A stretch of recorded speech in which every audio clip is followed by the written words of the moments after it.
കാരപ്പറമ്പിലെ സക്കാത്ത് cell, കോഴിക്കോട്ട് കാരപ്പറമ്പിലെ സക്കാത്ത് സെല്ലിന്റെ അവരൊരു നോട്ടീസ്, ഒരു ചെറിയ പുസ്തകം ഇറക്കിയിരുന്നു. നിങ്ങൾ കൊടുത്ത് സക്കാത്ത് കൊടുത്തുവോ എന്നും ചോദിച്ചിട്ട്. ആ പുസ്തകത്തിൽ സക്കാത്തിന്റെ വരവ് ചെലവ് കണക്കുകൾ എഴുതിയിടത്ത് ബാങ്ക് പലിശ എന്നൊരു ഇനം കൊടുത്തിട്ടുണ്ട്. അത് വെച്ചിട്ട് എന്തൊക്കെയാണ് നമ്മളെ പേരോട് പറഞ്ഞത്, നിങ്ങളതൊന്ന് കേൾക്കണം. അതിനുശേഷം ഞാൻ നിങ്ങളോട് വിശദീകരിച്ചു തരാം. കണ്ട നിങ്ങൾ വരട്ടെ, എന്താണ് ബുക്ക് നോക്ക്.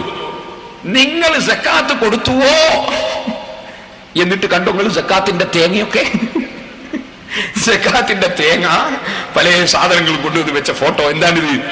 ഈ KNM കാരപ്പറമ്പ് സക്കാത്ത് ശാഖ സക്കാത്ത് സെൽ മസ്ജിദുൽ മുജാഹിദീൻ കാരപ്പറമ്പ്, നമ്മുടെ സാര്വേഷൻ നടന്ന സ്ഥലത്തുള്ള ബഹുമാനപ്പെട്ട മുജാഹിദീങ്ങളാണ്.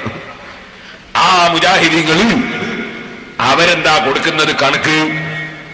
അവര് സക്കാത്ത് പിരിക്കുകയാണ്. മുജാഹിദീങ്ങളെ പരിപാടിയാണ് സക്കാത്ത്, മുതലാളിമാരോട് സക്കാത്ത് വാങ്ങണം.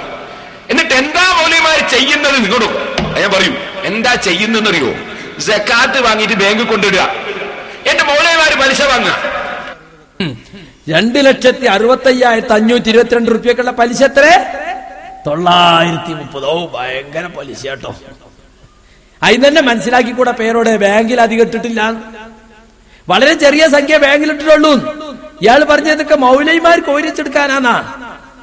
ഏയ്, സക്കാത്ത് കമ്മിറ്റിയിൽ മൗലവിമാർ ഉപദേശകനായിട്ടുണ്ടാകുക എന്നല്ല, സാധാരണ ഉണ്ടായിക്കൊള്ളാൻ തന്നെയല്ല. ഖത്തീബ് സക്കാത്ത് കമ്മിറ്റിയുടെ ഉപദേശകനായിരിക്കുന്നു മാത്രമേ ഉള്ളൂ. സക്കാത്ത് കമ്മിറ്റിന്ന് ഓരോരുത്തർക്ക് ഇപ്പൊ 9 ആളുണ്ടെങ്കിൽ 100 റുപ്യ ഓരിച്ചെടുക്കാതെ. എന്തൊരു വൃത്തികേടാ ഇയാൾ പറയുന്നത്. അവരാരെങ്കിലും അത് ഉപയോഗിച്ചിട്ടുണ്ടോ? ചില ആളുകൾ ചോദിക്കുന്ന ഇൻട്രസ്റ്റ് ഫ്രീ അക്കൗണ്ട് തുടങ്ങിക്കൂടെ? ഇൻട്രസ്റ്റ് ഫ്രീ അക്കൗണ്ട് തുടങ്ങിയാൽ ബാങ്കിന് അങ്ങോട്ട് പൈസ കൊടുക്കണം, സർവീസ് ചാർജ്. അത് സക്കാത്ത് കൊടുക്കാൻ പറ്റുമോ? ബാങ്കിന്റെ സർവീസ് ചാർജ് ഉണ്ട് എഴുതാൻ പറ്റുമോ? പറ്റൂലല്ലോ. അപ്പൊ അതിന് സൂക്ഷ്മതയ്ക്ക് വേണ്ടി അവർ ചെയ്തൊരു സംഗതിയായത്. എന്നിട്ട് അത് നാടൊക്കെ പ്രചരിപ്പിച്ചിട്ട് മൂപ്പര് അതിനെ സംബന്ധിച്ച് പുകിലുണ്ടാക്കുകയാണ്. മുജാഹിദീങ്ങൾ പലിശ വാങ്ങാൻ വേണ്ടിയാണ് സക്കാത്ത് കമ്മിറ്റി നടത്തുന്നത്. അപ്പൊ മുജാഹിദുകളെ സക്കാത്ത് കമ്മിറ്റിയെ കുറിച്ചൊക്കെ തെറ്റിദ്ധാരണ ഉണ്ടാക്കെന്താ? 2 കൊല്ലം കഴിഞ്ഞാൽ ഞങ്ങൾ തുടങ്ങും. അതിനുള്ളൊരു പണി അപ്പം ഇങ്ങനെ എടുത്തു വെക്കണേ. മുജാഹിദീങ്ങൾക്കൊന്നും സക്കാത്ത് കൊടുക്കണ, ഒക്കെ പലിശയാണ്. കുറച്ചാലം കഴിഞ്ഞാൽ ഇങ്ങോട്ട് തരീ, ഞമ്മളേക്കുണ്ട് കമ്മിറ്റി. എല്ലാ കാര്യവും അങ്ങനെയാണല്ലോ. ഞങ്ങൾ മദ്രസ തുടങ്ങിയപ്പോ എന്താ പറഞ്ഞത്? ഒരു കാലത്തും ലാ തജ്അലുൽ ബനീന മദ്റസബയിൽ യതഅല്ലമൂന. അറിവാളൻ ഇബ്നു തൈമിയ മുൻകാലം വലാലത്തിന്റെ വിത്തുപാകിയ കാലം. ജഹന്നമിന്റെ ആഖിറിലെ മീമാം മദ്റസയുടെ ആഖിറും ജഹന്നമാ. ജനങ്ങളെ തടഞ്ഞു നിർത്താൻ വേണ്ടി പറഞ്ഞതാണ്. ഈ വലാലത്ത് വഴികേടിന്റെ മാർഗമാണത്. അറിവാളൻ ഇബ്നു തൈമിയ ഉണ്ടാക്കിയതാണ്. മദ്രസ എന്നത് തുടങ്ങുന്ന മീമ് നരകം എന്നർത്ഥമുള്ള ജഹന്നം എന്ന വാക്ക് അവസാനിക്കുന്ന മീമാണ്. അപ്പൊ മദ്രസയിൽ തുടങ്ങി നരകത്തിൽ അവസാനിക്കും. ഒരൊറ്റ കുട്ടിനി മദ്രസയിലയക്കരുത്. എന്നിട്ടോ മദ്രസ തുടങ്ങിയ ചാലിലകത്ത് കുഞ്ഞഹമ്മദ് ഹാജിയെ വാഴക്കാട്ടുനിന്ന് പുകച്ച് പുറത്ത് അടിച്ചു മുസ്ലിയാക്കന്മാര്. എന്തൊക്കെ കുപ്രചരണങ്ങളാണ് നടത്തിയത്. വഖഫ് സ്വത്ത് ദുരുപയോഗപ്പെടുത്തുന്നുവെന്ന് കേരളം മുഴുവൻ പ്രചരിപ്പിച്ചു. അവസാനം അദ്ദേഹം അവിടുന്ന് പോകേണ്ടി വന്നു. പക്ഷെ അദ്ദേഹം നല്ലിടത്തേക്ക് മാറി. അദ്ദേഹവും കുട്ടികളും അവിടെ മദ്രസ തുടങ്ങി. മദ്രസാ പ്രസ്ഥാനം കേരളത്തിൽ വേരുപിടിക്കാൻ തുടങ്ങി.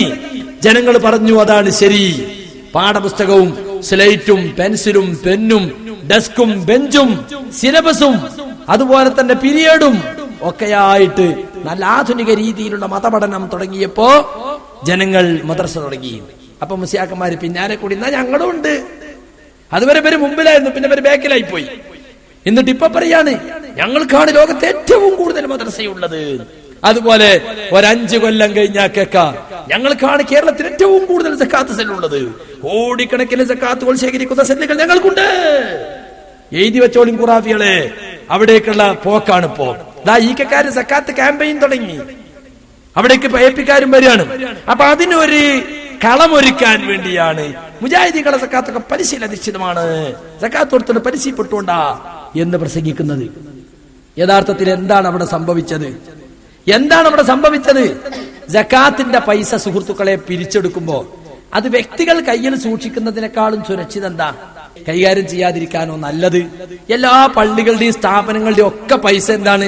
വ്യക്തികളുടെ കയ്യിലാണോ? അല്ലല്ലോ. അത് ബാങ്കിൽ ജോയിന്റ് അക്കൗണ്ട് ആയിട്ടിരിക്കുക. 2 or 3 ആൾ ഒപ്പിട്ട് ചെക്ക് കൊടുത്താലേ പൈസ കിട്ടുള്ളൂ. ആ ഒരു സൂക്ഷ്മതക്ക് വേണ്ടി അവർ സക്കാത്ത് ബാങ്കിലിട്ടു എന്ന് മാത്രം. സ്വാഭാവികമായും ബാങ്കിലിട്ടാൽ അതിന് ഇൻട്രസ്റ്റ് എന്നൊരു വകുപ്പുണ്ടാവും. അതവർക്ക് കൊടുക്കാതിരിക്കാൻ വേണമെങ്കിൽ ഈ പുസ്തകത്തിൽ. പക്ഷെ അവർക്ക് ഇതിൽ യാതൊരു കാപട്യമല്ല.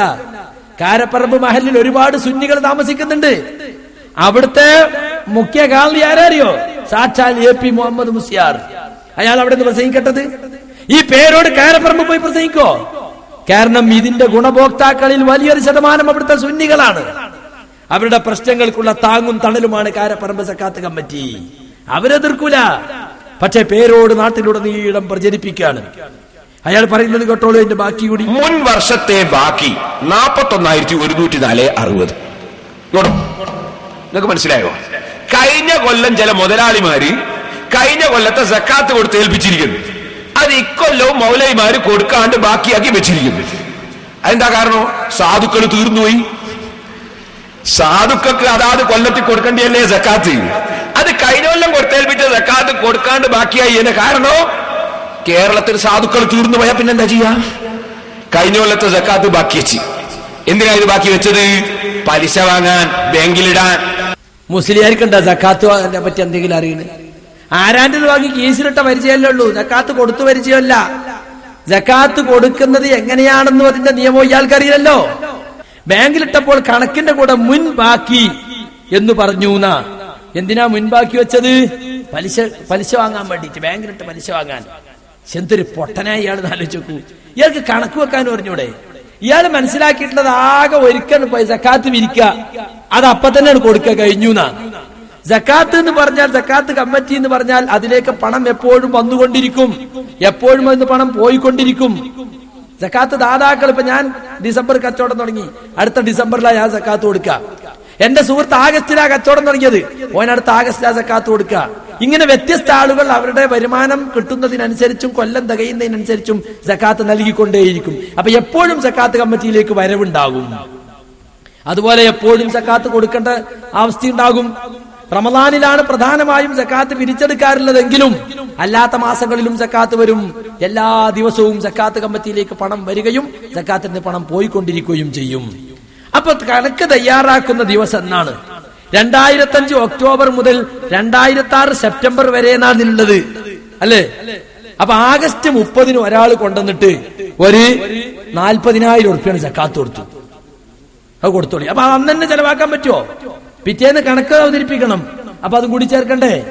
എന്ന് മാത്രമല്ല സുഹൃത്തുക്കളെ, സക്കാത്തിന്റെ പൈസ ഒരു നിശ്ചിത ഫണ്ട്, റിസർവ് ഫണ്ടാക്കി വെക്കാറുണ്ട്. കാരണം പെട്ടെന്ന് രോഗി ആശുപത്രിയിൽ എത്തിക്കണം, പെട്ടെന്ന് ഒരാളെ പുര കത്തിപ്പോയി, അങ്ങനെയുള്ള അടിയന്തര സഹായങ്ങൾ കൊടുക്കേണ്ട ഘട്ടം വരുമ്പോ ടവ്വല് വിരിച്ചിട്ട് യാചിക്കേണ്ട